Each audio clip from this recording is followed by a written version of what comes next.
Located at the heart of the Balkans, Belgrade has stood at the crossroads of empires and conflicts for centuries.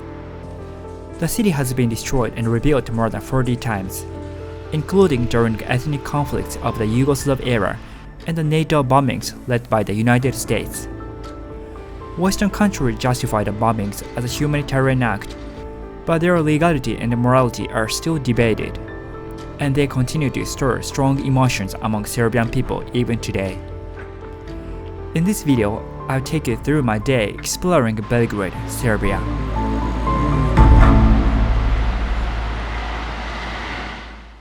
Hey guys, good morning. So I arrived in Belgrade late at night yesterday, and I just went to my hostel directly from the airport. So this is my first day in Belgrade, and actually this is my first time visiting Serbia, so I'm super excited. I love the feeling of visiting a country I've never been to before. The architecture, the smells, the language, everything feels so new and refreshing. Sometimes you feel like a toddler, struggling to figure out even the simplest things, but that's also part of the experience. Serbia is not a part of the EU, and I can't use my Dutch SIM card. So first, I need to get a prepaid SIM card for tourists. I just walked to the city center to get to one of the phone shops there. Although Serbia is in Europe, it is not part of the EU and uses its own currency, the Serbian dinar. For many outsiders, Serbia doesn't have a particularly cheerful reputation. Maybe that's because Serbia once played a central role in socialist Yugoslavia.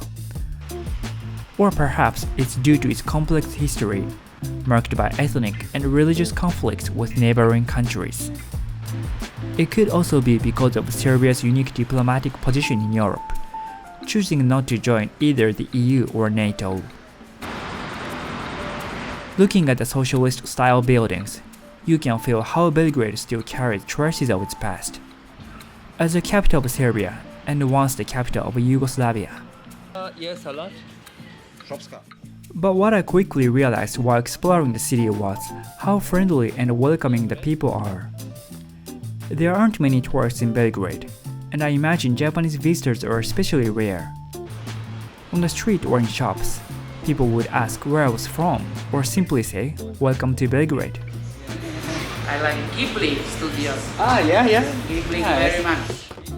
For example, this kind lady at the bakery started talking to me about her favorite Japanese movies and brands. From 1895. Really?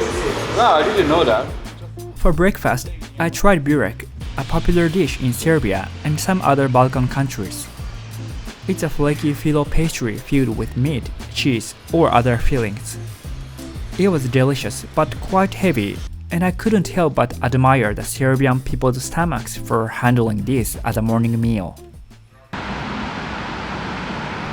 Despite meeting many welcoming people in Belgrade, arriving at Nemanina Street immediately reminded me of the city's dark past. This street, close to downtown, is home to government buildings. But what really stands out are the partially destroyed buildings, scars from the 1999 NATO bombings led by the US. By the way, what do you think are essentials for travelers like me? There are many, but one of the most important is a good sleep mask. Manta Sleep is a leader in this field. Their carefully designed masks are incredibly comfortable, and you can wear them for hours to get better sleep and improve your overall travel experience. They also offer other products to help you sleep better, like white noise machines that block out city traffic and noisy neighbors before they disturb your rest. Right now, you can get 10% off any of their items with my coupon code NOMADICWES, all caps, no spaces. I really recommend checking them out and finding your next travel companion for better sleep anywhere you go. After President Tito died in 1980, Yugoslavia's fragile unity began to crumble.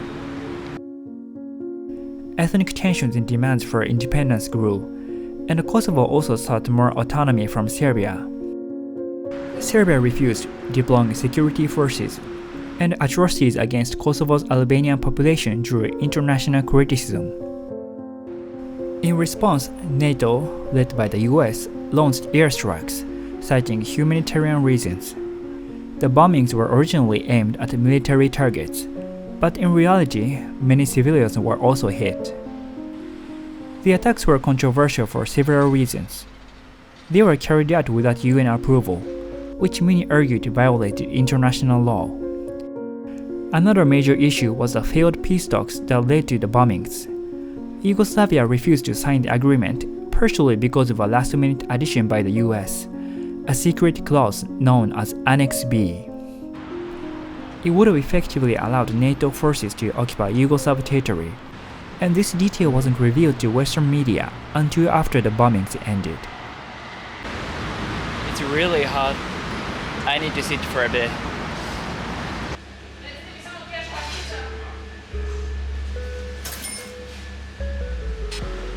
As one of the biggest cities in the Balkans, Belgrade shows very different faces depending on where you go. Take Skadarlia Street for example. Along its cobblestones, you'll find charming restaurants, and sometimes you can hear live ethnic music played by a band.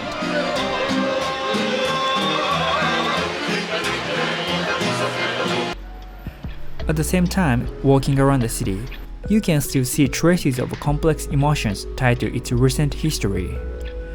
Many people in Serbia, including younger generations, viewed the 1999 bombings as a political theater used by the US, which placed full responsibility for the region's conflicts on Serbia, fostering a lasting resentment toward the US and NATO.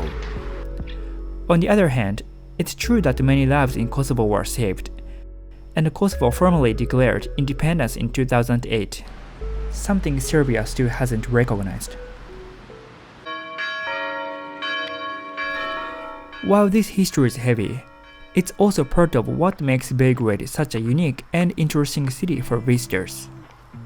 One great thing is that entry to most historic sites is free, including the Belgrade Fortress, which has significant historical value, and St. Michael's Cathedral, a stunning Serbian Orthodox church. And the food is definitely another highlight of Serbia. The country's history on foreign influence is visible in its cuisine. You find similar dishes with paprika and meat reminiscent of the Austro-Hungarian Empire, alongside daring grilled meat dishes influenced by the Ottoman Empire. Even better, you can enjoy these high-quality meals at very affordable prices, all served with the warmth of Serbian hospitality. So this is like the oldest restaurant in Belgrade. Oldest restaurant in Serbia, 201 years. Funny enough, the bakery and restaurant I randomly walked into that day were both incredibly old and full of history, and I guess that's part of the magic of Belgrade. It's true the city's history is complex. Seeing traces of the bombings and these damaged buildings today makes you reflect on the complexity of justice, the role of international law, and the double standards Western countries often apply in humanitarian crises and genocides, even today. Yet, while Belgrade carries these important lessons, it's also a city moving forward, embracing its culture and a warm hospitality. That mix of history, energy, and life is what made me really like the city. And I think you would too. If you want to see more travel videos like this, please subscribe, give the video a thumbs up, and leave a comment. Thank you, and I'll see you in the next video.